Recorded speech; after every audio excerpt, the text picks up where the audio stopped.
لیکن یہ ریل جو ہے اس پر اس کے ویل چلتے ہیں اور اندر کی سائڈ پر وہ بڑھا ہوا ہوتا ہے اس کا ویل کا رم. وہ رم ریل کے ساتھ ٹکراتا رہتا ہے اور یہ اسی ڈائریکشن میں جاتی رہتی ہے جس ڈائریکشن میں اسے جانا ہے. ٹھیک ہے. تو یہ جو جیسے ٹرین کے لیے وہ ریل گائیڈ کا کام کر رہی ہے، مرشد یہی کام اپنے شاگرد کے لیے کرتا ہے. ٹھیک ہے. شاگرد اس کی بات مان نہیں سکتا تا وقت اس سے پیار نہ کرے. اگر سزا کا خوف ہوگا تو چھوڑ کے بھاگ جائے گا، لیکن محبت ہے جو اسے اس کے ساتھ باندھے رکھے گی. ٹھیک ہے. تو اس لیے یہ کہتے ہیں کہ مرشد سے انسان کو محبت کرنی چاہیے. جی شاہ صاحب، میرا سوال یہ ہے کہ مذہب کو استعمال کیا جاتا ہے، جیسا کہ آپ کے سامنے ہے حال ہی میں سانحہ سیالکوٹ. دوسری بات یہ ہے کہ فرقہ وریت بھی ہے ہمارے ملک میں، اس کو کس طرح ختم کیا جا سکتا ہے؟ کچھ جگہوں سے کوشش تو ہو رہی ہے کہ فرقہ واریت سے دور کیا جائے لوگوں کو. یہ ہمیں ہر جگہ سے اس پر عمل کرنا ہوگا کہ ہم ہر مسجد سے یہی آواز اٹھائیں کہ جس کا جو مسلک ہے وہ اس کے مطابق عمل کر لے. کیونکہ مسلک میں ایمان میں بہت فرق ہے. بنیاد ساری مسلمانوں کی اسلام ہی ہے، دین ہی ہے. چند ایک فروعی چیزیں ہیں جن پر مسلک کا اختلاف ہو سکتا ہے. تو اگر ہم اس اختلاف کو ہوا نہ دیں، اس کا ذکر نہ کریں، تو امکان یہی ہے کہ کچھ عرصے میں جو حقیقت ہے یا سچائی ہے وہ اپنے آپ منوا لے گی. ہم اس کو ہوا نہ دیں جو مسلک ہیں ہمارے. یہ بڑا انفارچونیٹ واقعہ ہے جس کا حوالہ دیا سیالکوٹ کا. یہ نہیں ہونا چاہیے. مسلمان میں تو بہت ٹالرنس ہے. اس کو مسلمان کو اس کا دین ٹالرنس کا سبق دیتا ہے. اور سب سے بڑی بات یہ ہے کہ جو نان مسلم مسلمان ملک میں رہتے ہیں اور جزیہ دیتے ہیں، اب جزیہ ہے نہیں، اب تو ٹیکسز ہیں، وہاں پر نان مسلمس کی جان و مال کی حفاظت خود ان کے ذمے نہیں ہے، مسلمان کے ذمے ہے. حکومت ذمہ دار ہے کہ اگر ملک مسلمان ہے، حکومت مسلمان ہے، تو وہ حکومت ذمہ دار ہے ان کے جان و مال کی، ان کی عبادت گاہوں کی.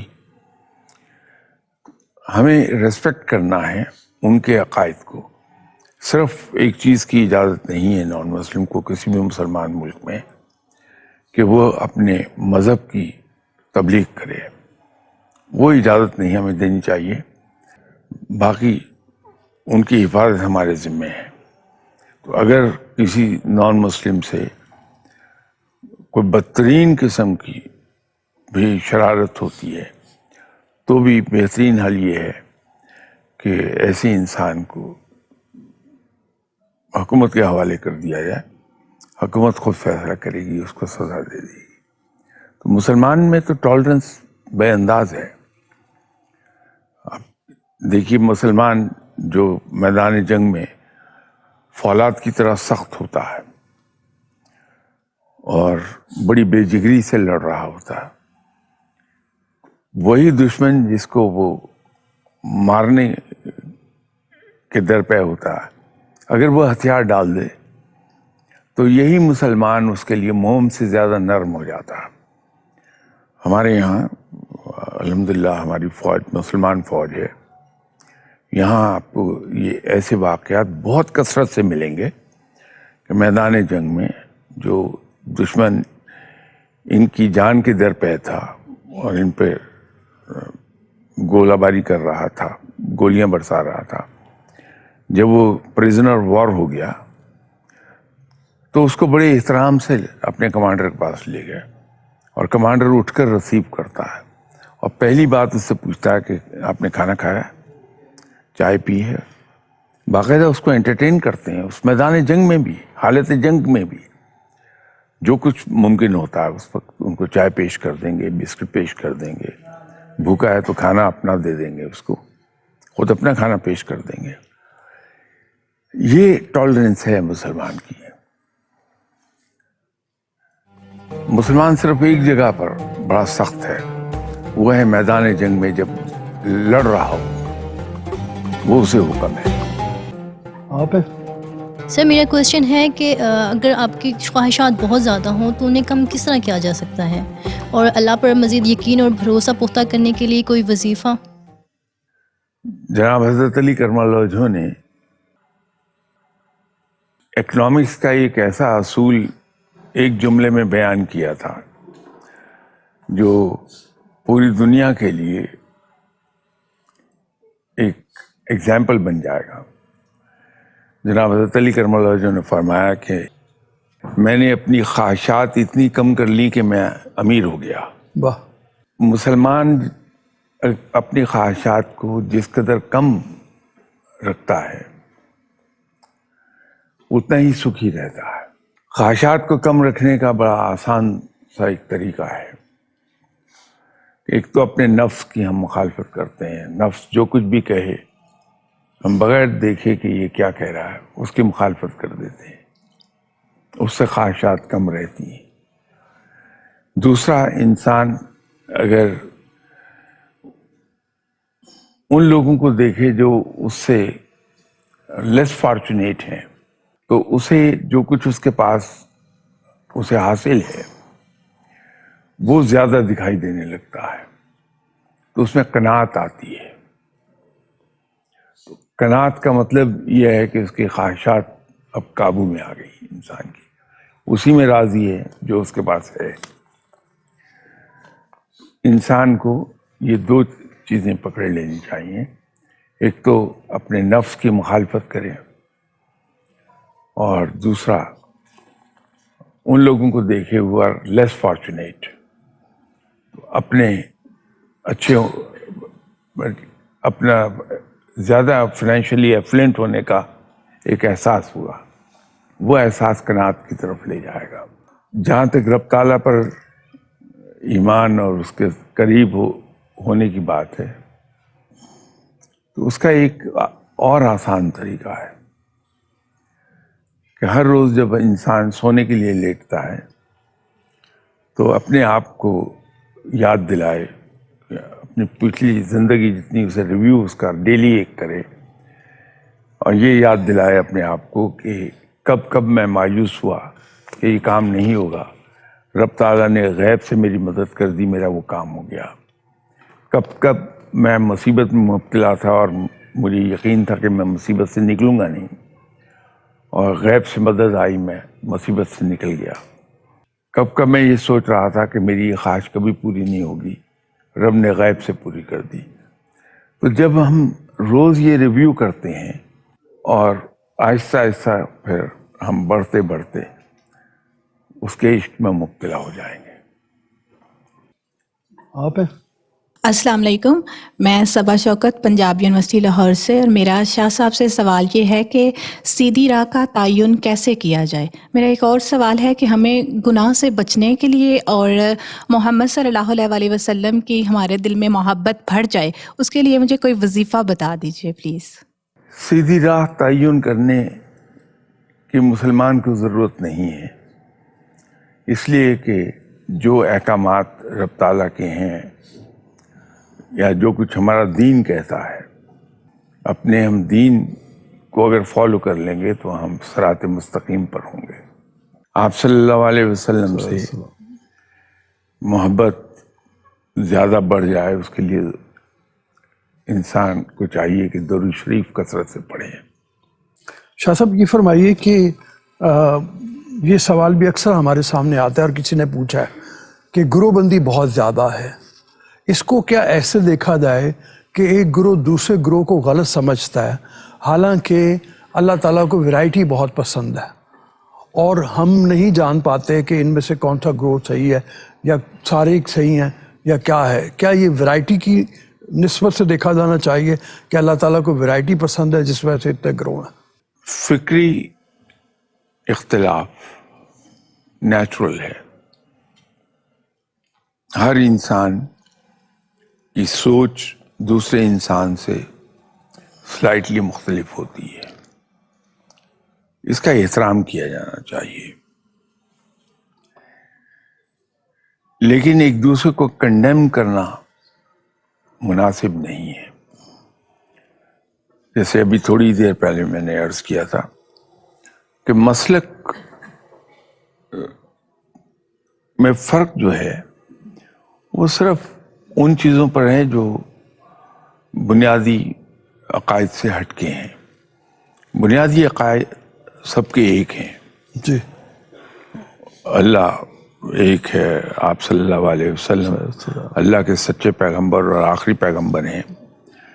قرآن پاک کتاب الہی ہے، آسمانی کتاب ہے. اسی طرح اور دوسری پھر یہ بنیادی چیزیں، اس پر کوئی اختلاف کسی کا نہیں ہے.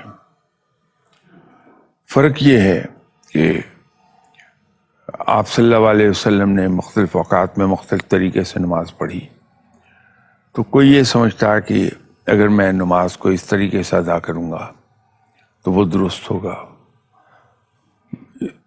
نماز کو میں ہاتھ یہاں باندھوں گا تو درست ہوگا، میں ہاتھ چھوڑ کے نماز پڑھوں گا درست ہوگا، ہاتھ باندھ کے نماز پڑھوں گا درست ہوگا. آپ صلی اللہ علیہ وسلم نے سب طریقے سے نماز پڑھی ہے، ہاتھ چھوڑ کے بھی، ہاتھ باندھ کے بھی. تو ہم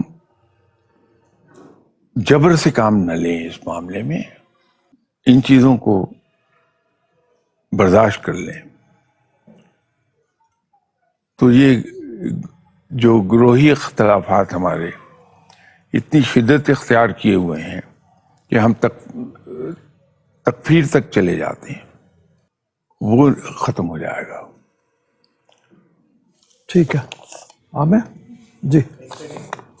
سر میرا سوال یہ ہے کہ جیسے کہ ہم اپنے معاشرے میں دیکھتے ہیں کہ بیٹی کی پیدائش پہ اتنی خوشی نہیں مناتے جتنی کہ بیٹے کی پیدائش پہ مناتے ہیں، اور وہ کوئی بابا وغیرہ کے پاس جاتے ہیں کہ انہیں کوئی تعویذ دے جس سے ان کے گھر بیٹا پیدا ہو. تو یہ ایمان کی کمزوری ہے، اور اسے ہم کیا ایمان کی کمزوری ہے یہ، اور اسے ہم بدل کیسے سکتے ہیں معاشرے میں؟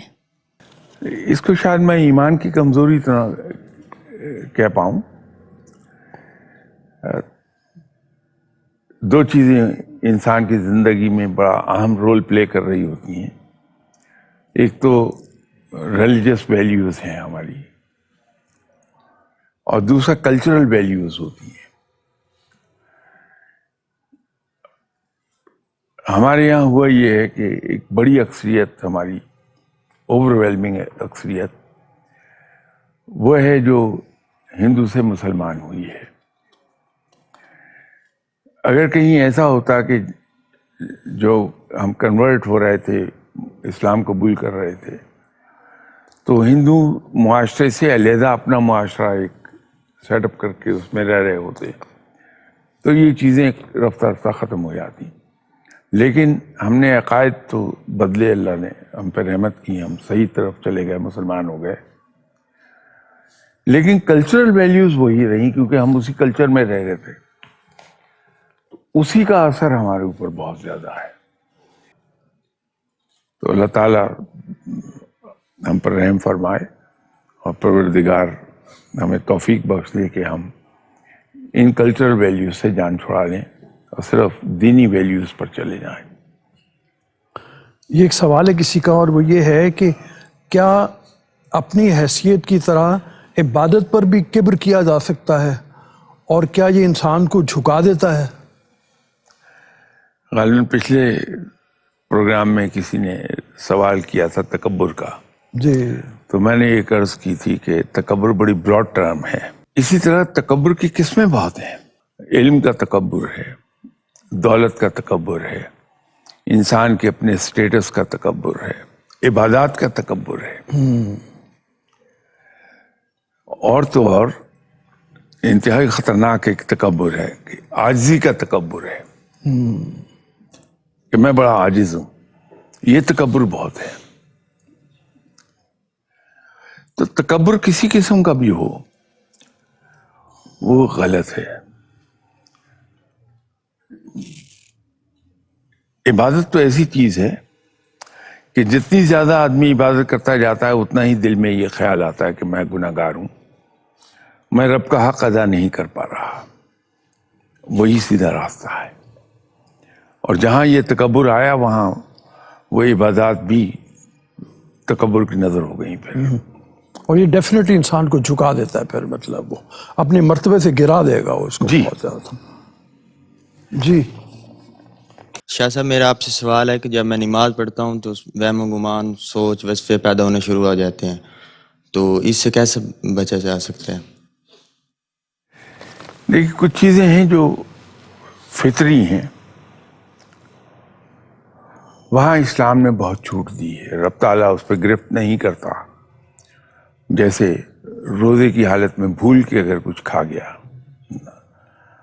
تو اس پر کوئی گرفت نہیں ہے. اسی طرح یہ خیالات جو از خود آتے ہیں نماز، حالت نماز میں، ان پر گرفت نہیں ہے، ان کو آنے دیجیے. لیکن اگر ہم تنگ ہوتے ہیں کہ یہ خیالات اتنے کیوں ہجوم کی صورت میں آتے ہیں، تو اس کو کم دو طریقوں سے کیا جا سکتا ہے. ایک تو یہ ہے کہ جب ہم حالت قیام میں ہوں، کھڑے ہیں، تو اپنے داہنے پاؤں کے انگوٹھے کے ناخن کو غور سے دیکھتے رہیں، خیالات کم ہو جائیں گے. اگر اس سے بھی ٹھیک نہ ہو تو جو کچھ ہم نماز پڑھ رہے ہیں، اگر اکیلے ہیں، جو فرض ہیں وہ تو ہم جماعت کے ساتھ ادا کریں گے، اس کے علاوہ جو سنتیں ہیں، نوافل ہیں، ان کو ہم علیحدہ سے پڑھتے ہیں. تو اس وقت ہم بڑبڑاتے ہوئے نماز پڑھیں. جو کچھ ہم تلاوت کر رہے ہیں وہ بڑبڑاہٹ کی صورت میں ہو جائے. ہم اس کو غور سے سنیں کہ ہم کیا پڑھ رہے ہیں. خیالات آنا بند ہو جائیں گے، تو پھر آہستہ سعادت ہو جائے گی. جی سر میرا آپ سے کویسچن یہ ہے کہ ہم اپنے نفس کو کیسے قابو کر کے شریعت کے مطابق ہو سکتے ہیں؟ نفس کا معاملہ تو بہت آسان ہے. نفس کے خلاف جہاد آسانی سے کیا جا سکتا ہے اگر ارادہ پختہ ہو. بہت آسان کام کہ نفس کی ہر خواہش کی مخالفت کر دیں تو نفس شکست کھا جائے گا. لیکن ایک بات ہم یاد رکھیں کہ ایک بار نفس کو ہم نے دبا لیا تو یہ نہ سمجھیں کہ یہ مسئلہ ختم ہو جائے گا. نفس سر اٹھاتا رہتا ہے، تو ہر مرتبہ ہمیں ایک ہی کام کرنا پڑے گا کہ اس کی ہر بات کی مخالفت کرنی ہوگی. کامیابی ہو جاتی ہے انسان کو. جی سر میرا کویشچن یہ ہے کہ ہم محبت خود کرتے ہیں یا اپنے آپ ہوتی ہے؟ اب مجھے نہیں معلوم کہ یہ عشق حقیقی کی طرف آپ کا اشارہ ہے یا عشق مجازی کی طرف. دونوں صورتوں میں ہمیں ایفرٹ سے کام لینا پڑتا ہے اور احتیاط کے ساتھ چلنا پڑتا ہے. جی سر میرا سوال آپ سے یہ ہے کہ ایمان کی سب سے بڑی کمزوری کیا ہے اور اسے کس طرح ختم کیا جا سکتا ہے؟ میرے خیال میں ایمان میں جو سب سے خوفناک چیز ہے وہ وسوسے ہیں، اور ان وسوسوں کو ایک آسان سے طریقے سے ہم دور کر سکتے ہیں. وہ ہے تلاوت کلام پاک کثرت سے. اس کو کثرت سے تلاوت کیجیے قرآن پاک کو، اور تلاوت بھی اس طرح سے کیجیے کہ اتنی آواز میں جس کو آپ خود سن سکیں. تو جب ہم تلاوت کریں تو بہت غور سے اپنی آواز کو خود سنیں کہ میں کیا پڑھ رہا ہوں. اس سے کنسنٹریشن بہت ڈیولپ ہو جائے گی آپ کی، اور وسوسے جاتے رہیں گے. شاہ صاحب ایک سوال ہے کہ کیا یہ بات صحیح ہے کہ رب ہم میں سے ہر ایک کے ساتھ انفرادی معاملہ رکھتا ہے. یقینی طور پر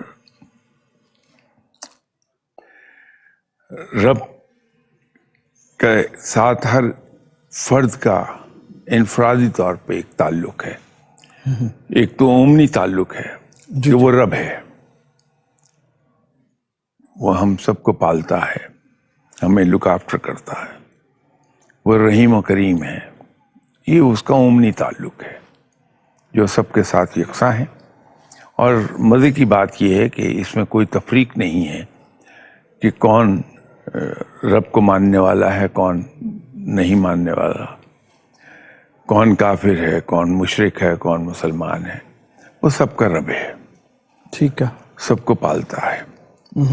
لیکن ایک انفرادی تعلق ہے کہ جب میں حالت نماز میں ہوں تو میرا تعلق جڑا ہے میرے رب کے ساتھ. دعا مانگ رہا ہوں تو میرا ایک انفرادی تعلق ہے اپنے رب کے ساتھ. وہ دعاؤں کو سنتا ہے، ان کو قبول کرتا ہے، ان کو پورا کرتا ہے. یہ انفرادی تعلق ہے اس کے ساتھ میرا. ٹھیک ہے. اس کی پہچان ہر آدمی کو اس کے باوجود بھی ہونا بہت مشکل ہے. مطلب وہ کہ وہ اس کو سمجھ پائے کہ میرا انفرادی معاملہ ہے. اور انفرادی معاملہ اگر ہے تو بہت بڑی بات ہے، یہ کوئی چھوٹی بات نہیں ہے. اگر میرے خیال میں اس کی پہچان ہو جائے، وہ انسان سمجھ جائے، تو اس کے تو معاملات ہی اور ہو جائے. رؤف صاحب، یہ معاملہ کچھ ایسا ہے کہ جیسے رب نے کہا کہ مجھ سے اچھے گمان رکھو، میں اچھا ہی کروں گا. تو رب کے ساتھ جب جیسے ہم گمان رکھتے ہیں ویسا معاملہ ہمارے ساتھ ہونے لگتا ہے. رب کو اگر میں یہ سمجھوں، ایسے لوگ کبھی کبھار مل جائیں گے آپ کو جو یہ دعویٰ کرتے نظر آئیں گے کہ رب صرف میرا ہے. وہ یہ نہیں کہ نفی نہیں کر رہے ہوتے کہ رب کسی اور کا نہیں ہے. وہ جب یہ دعویٰ کر رہا ہے کہ رب صرف میرا ہے، وہ اصل میں اپنے بانڈ کو ظاہر کر رہا ہے رب کے ساتھ، جو اس کا بانڈ ہے. ٹھیک ہے. کہ وہ رب کو یہ سمجھ رہا ہے کہ یہ میرا ہے بس. اس چیز کی تعریف کی جانی چاہیے. ہم لوگ اکثر لوگ اس بات کا برا منا لیتے ہیں کہ اس نے کیا رب کو اپنی ملکیت سمجھا ہوا ہے. رب ہمارا بھی ہے.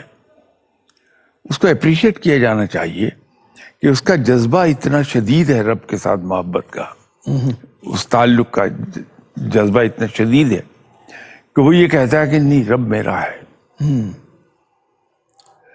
تو وہ ایک تعلق بن جاتا ہے. اگر ٹھیک ہے. رب کے ساتھ ایک مان پیدا ہو گیا ہمارا. ابھی ہم تکبر کی بات کر رہے تھے. یہ ایک فخر میرے نزدیک بڑا مباح ہے کہ میں ایسے رب کا بندہ ہوں جو سب میں عظیم ترین ہے. یہ ایک فخر کہ میں ایسے رب کا بندہ ہوں جس سے بڑا کوئی نہیں ہے. یہ فخر مباح ہے. یہ مان کو لے کر آئے گا یہ فخر. جب ہم ادھر کو جاتے ہیں اس سائڈ لائن پر تو یہ رب کے ساتھ بانڈ کو بڑا مضبوط کر دیتا ہے کہ رب کی قدرت کا انسان کو ایک احساس پیدا ہوتا ہے. اس سے فخر کا ایک پہلو آتا ہے کہ میرا رب اتنا بڑا ہے. وہ بڑا اچھا ہے، وہ قابل تعریف ہے. تو یہ بانڈ ظاہر ہوگا جو انفرادی تعلق کا بانڈ ہے اس کے ساتھ، رب کے ساتھ. یہ بانڈ بہت مشکل سے آتا ہے، لیکن جب آ جائے جی تو پھر کمال کی چیز ہے وہ. جی. My question is that how you can differentiate between عشق، محبت and وفا. دیکھیے، عشق اور محبت ان میں تو فرق ہے، لیکن وفا پروڈکٹ ہے محبت کی اور عشق کی. محبت یا عشق کی ابتدا اصل میں ہوتی ہے احساس تشکر سے،